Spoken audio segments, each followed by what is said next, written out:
Bonjour à tous. Voilà la troisième partie, dernière partie du programme qui va porter sur une gouvernance économique mondiale depuis le sommet du G6 de 1975.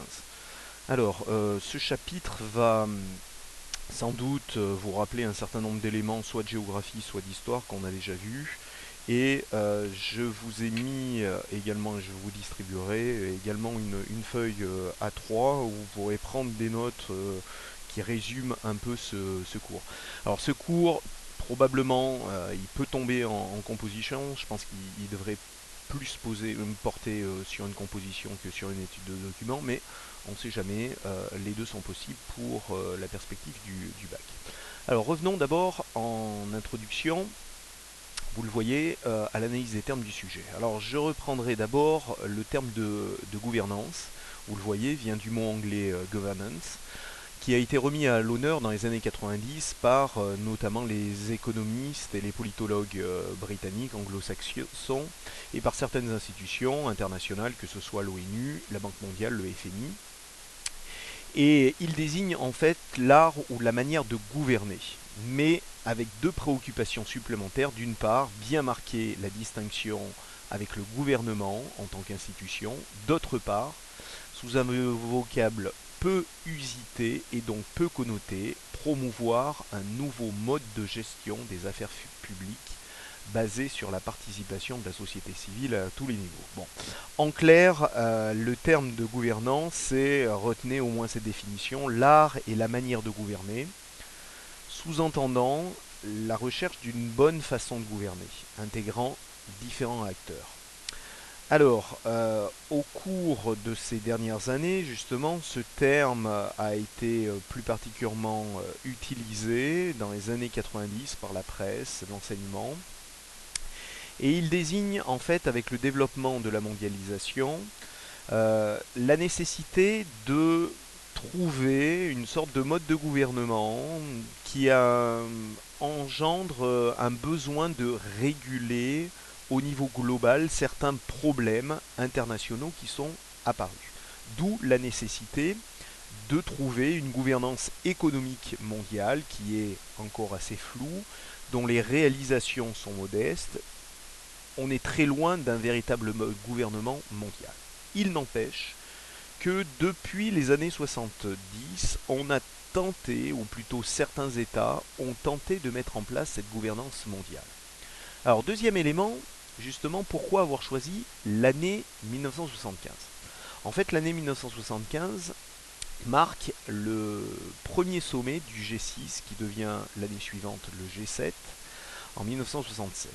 Et en fait, c'est à l'initiative du président français Valéry Giscard d'Estaing qui décide de réunir les 6 grands pays industrialisés occidentaux pour une conférence au château de Rambouillet. Alors ces six grands pays sont les plus grands pays industriels de l'époque, en tête les États-Unis, ensuite le Japon, la RFA, donc l'Allemagne de l'Ouest, le Royaume-Uni, la France et l'Italie. Et l'année suivante, on va rajouter un État supplémentaire qui sera le Canada. Donc à partir de 76, 7 pays les plus industrialisés au monde. Alors, ensuite, au niveau du contexte de ces années 70, il faut rappeler un certain nombre de notions de base. Première notion de base, c'est de revenir un peu en arrière. En 1944, ont été signés les accords de Bretton Woods. Alors ces accords de Bretton Woods, qui avaient lieu, vous le voyez, avant la fin de la Seconde Guerre mondiale, les États-Unis avaient essayé de mettre en place justement un nouveau mode de gouvernement à l'échelle mondiale, et notamment sur le plan monétaire.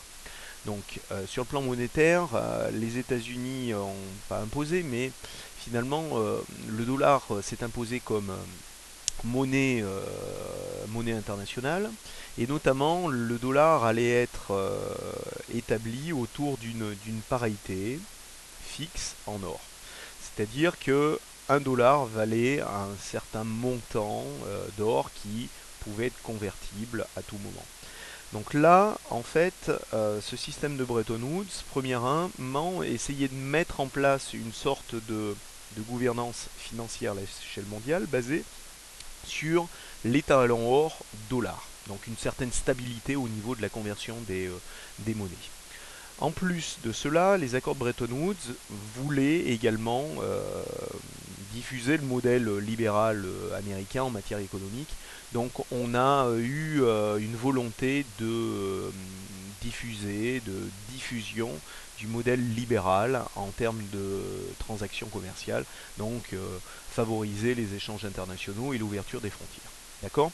Alors ce système de Bretton Woods s'achève en 1971, les États-Unis sont confrontés à la guerre du Vietnam et donc ils ne peuvent plus garantir la même convertibilité entre le dollar et l'or.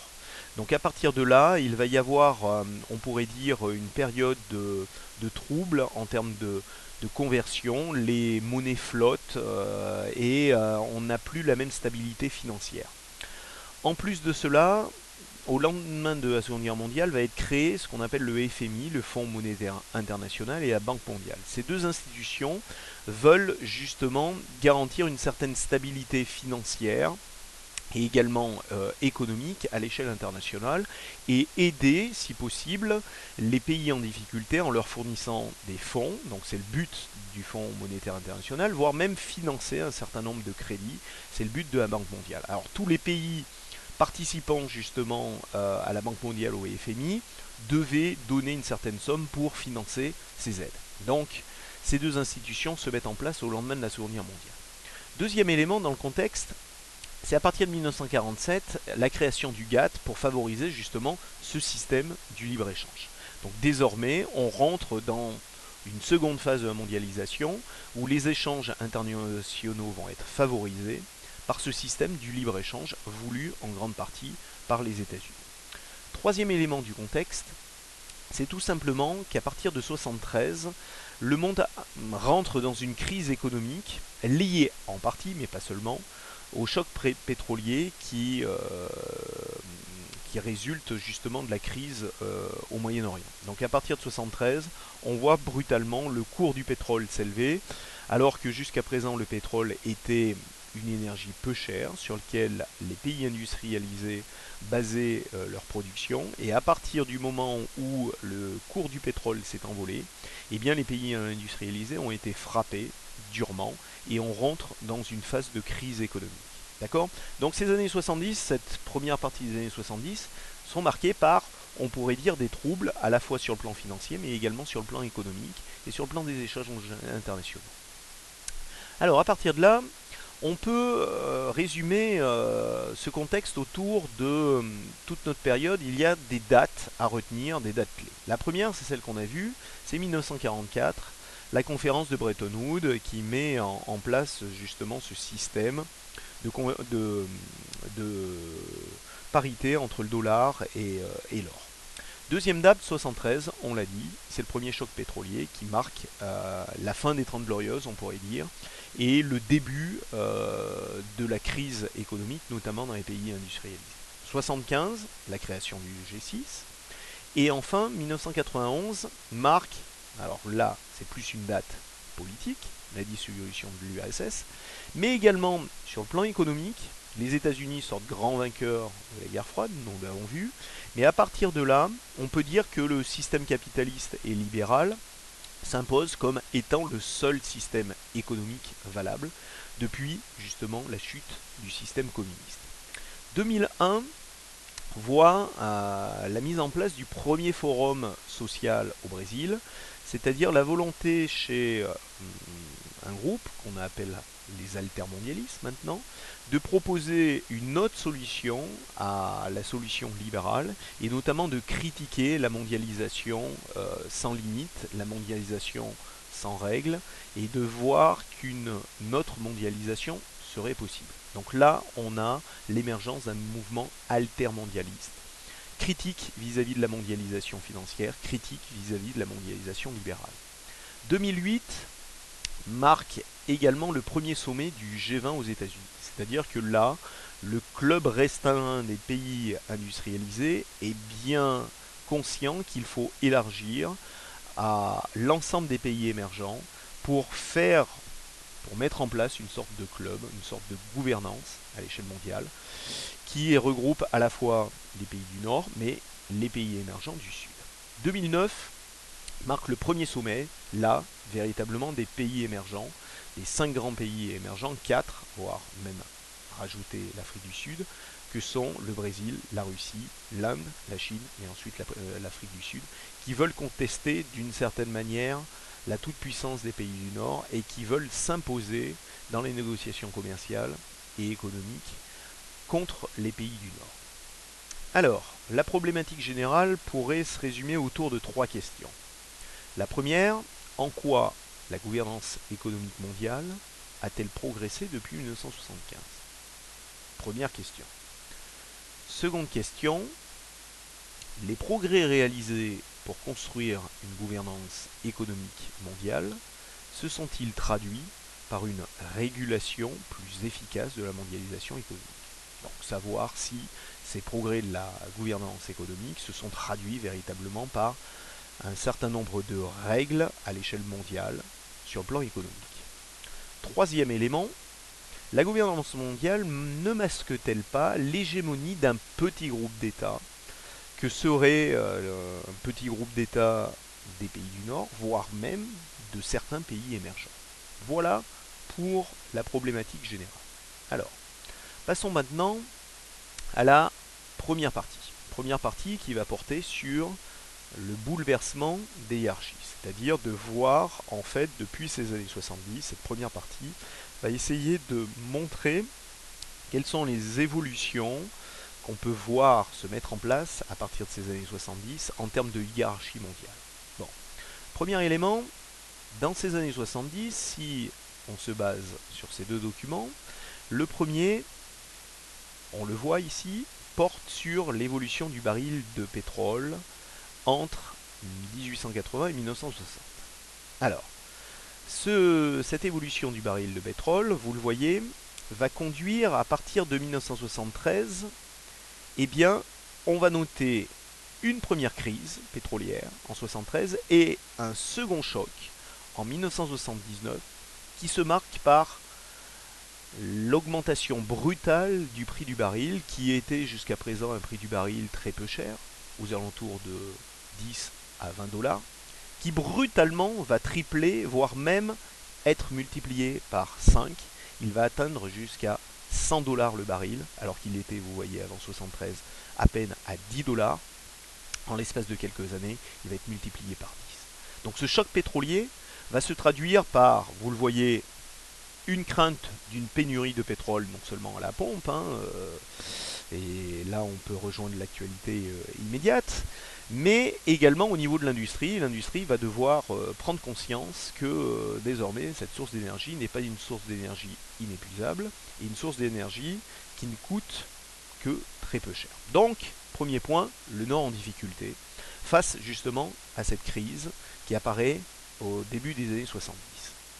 Alors, l'éclatement du premier choc pétrolier de 73 vient aggraver une situation économique des pays du Nord qui était déjà instable depuis le début des années 70 et notamment la fin du système de Bretton Woods en 1971. C'est la fin, on peut dire, des 30 Glorieuses et de leur croissance continue. Désormais, le monde rentre dans une période de crise où on se préoccupe notamment de la cherté de l'énergie. Deuxième élément, à partir des années 70, réapparaît plutôt un mouvement qu'on appellerait le mouvement néolibéral. Néolibéral autour de la pensée d'un économiste qui enseignait à l'université de Chicago, qui est Milton Friedman. Économiste très critique vis-à-vis du modèle économique qui dominait jusqu'à présent, qui était le modèle tout simplement de l'État-providence. L'État avait un rôle capital dans l'économie, intervenait pour mettre en place un certain nombre de règles, et notamment sur le plan social. Désormais, Milton Friedman parle d'un problème, et ce problème, c'est l'État. Il faut remettre en question, justement, la mainmise de l'État sur l'économie, et laisser la liberté aux individus et la liberté aux entreprises, liberté plus grande en matière économique. Donc, il va falloir que l'État, finalement, devienne un État moins interventionniste en matière économique, ce qu'on appellerait un État gendarme, c'est-à-dire qu'il se limite à certains domaines, notamment le domaine militaire, c'est lui qui dirige l'armée, c'est lui qui dirige la justice, mais en aucun cas, sur le plan économique et sur le plan social, l'État ne doit intervenir. Donc il y a une volonté de limitation du rôle de l'État en matière économique et sociale. Cette pensée économique va être relayée par l'arrivée au pouvoir de deux dirigeants. D'abord Ronald Reagan, élu en 1980 aux États-Unis. Un an après l'élection en 1979 de Margaret Thatcher, candidate notamment des conservateurs en Grande-Bretagne, et qui est une fervente soutien de Milton Friedman, de la pensée de Milton Friedman. Donc on voit qu'au sein des États-Unis et de la Grande-Bretagne se mettre en place des gouvernements néolibéraux qui veulent réduire la place de l'État-providence dans l'économie et désengager l'État dans la sphère économique. Alors, deuxième point, eh bien voyons maintenant au niveau des Suds. Eh bien le Sud, désormais, apparaît comme de plus en plus divisé. Avec la mondialisation, on voit apparaître une croissance des NPI, donc nouveaux pays industrialisés, rappelons-le, essentiellement ce qu'on appellerait les pays ateliers d'Asie orientale et du Sud-Est. Et ensuite, à partir des années 90, l'apparition des BRICS. Alors, peut-on parler de un Sud ou des Suds? En fait, l'opposition traditionnelle jusqu'aux années 70 entre des pays du Nord industrialisés et riches par rapport à des pays du Sud en voie de développement pauvres, eh bien on le voit à travers cette carte, n'est plus valable. À partir des années 70, on voit un éclatement des pays du Sud. D'abord, éclatement parce que on a, première catégorie, l'apparition des pays pétroliers qui vont s'enrichir avec la crise des années 73 et 79, des deux chocs, et qui vont devenir des pétro-économies, on pourrait dire, à haut revenu. C'est le cas de la Libye, c'est le cas de l'Arabie Saoudite, c'est le cas de la majorité des pays producteurs de pétrole du Golfe Persique. Donc ça, c'est la première catégorie de pays. On ne peut pas dire que ce sont des pays pauvres, désormais, ce sont des pays riches qui profitent de la manne pétrolière. Deuxième catégorie de pays, ce qu'on a appelé les NPIA, c'est-à-dire les nouveaux pays industrialisés d'Asie. Ces nouveaux pays industrialisés d'Asie vont prendre leur essor à partir des années 60-70, notamment profiter d'une main-d'œuvre à bas coût pour développer leur industrie, notamment industrie textile, industrie lourde, la sidérurgie, la construction également automobile, voire même la construction de bateaux. Et on a 4 pays finalement qui vont choisir le même modèle que le Japon pour se développer sur le plan industriel. C'est le cas de la Corée du Sud, c'est le cas également de Taïwan, c'est le cas de la cité-État de Hong Kong et d'une autre cité-État qui est celle de Singapour. Donc les 4 NPIA, retenez-les bien, Corée du Sud, Taïwan, Hong Kong et également Singapour. Ces pays vont rapidement rejoindre le niveau de développement des pays du Nord. Donc on ne peut plus véritablement parler de pays du Sud pour ces 4 micro-États. Autre élément, à partir des années 90, on voit apparaître une dernière catégorie, les BRIC, rejoints par l'Afrique du Sud, BRICS, qui sont des pays émergents parce qu'ils disposent d'un atout, on a dit pour le Brésil, qui devient une puissance essentiellement agricole, la Russie, qui est une puissance un peu à part, une puissance anciennement du Nord, mais qui profite énormément de la diversité de sa production, notamment sur le plan énergétique, le pétrole, le gaz, également de certains minerais, pour s'imposer comme une puissance émergente. Deux autres pays, la Chine, qui se développe considérablement à partir des années 90, 80 même, à partir de 80, on l'a vu dans le programme d'histoire, à partir d'une main-d'œuvre à bas coût pour développer une industrie d'abord de main-d'œuvre et maintenant qui se diversifie. C'est également le cas de l'Inde et, dernière puissance, l'Afrique du Sud qui est essentiellement une puissance minière. Alors à partir de là, On a l'autre extrême de ces pays du Sud, on le voit, c'est les PMA, les pays les moins avancés qui se regroupent principalement dans l'Afrique subsaharienne, une partie de l'Asie du Sud et du Sud-Est, qui pâtissent notamment d'un niveau de développement très bas et de certains critères en termes de développement qui sont très faibles. On l'a vu également dans le chapitre de Géo. Dernier élément, l'Est en déclin. Alors il faut nuancer, on voit cet ancien bloc de l'Est qui était entièrement lié à l'Union soviétique, qui a éclaté à partir des années 90. Et ce bloc de l'Est, en fait, on voit à partir de l'éclatement de l'URSS, on voit tous les pays d'Europe de l'Est qui vont désormais intégrer l'Union européenne à partir justement de la fin des années 90, surtout des années 2000, et qui vont être des pays en transition, on pourrait dire, c'est-à-dire abandonner ce système communiste pour intégrer le modèle capitaliste, libéral, occidental, et se développer en grande partie grâce à l'aide également des pays de l'Union européenne à partir des années 90-2000.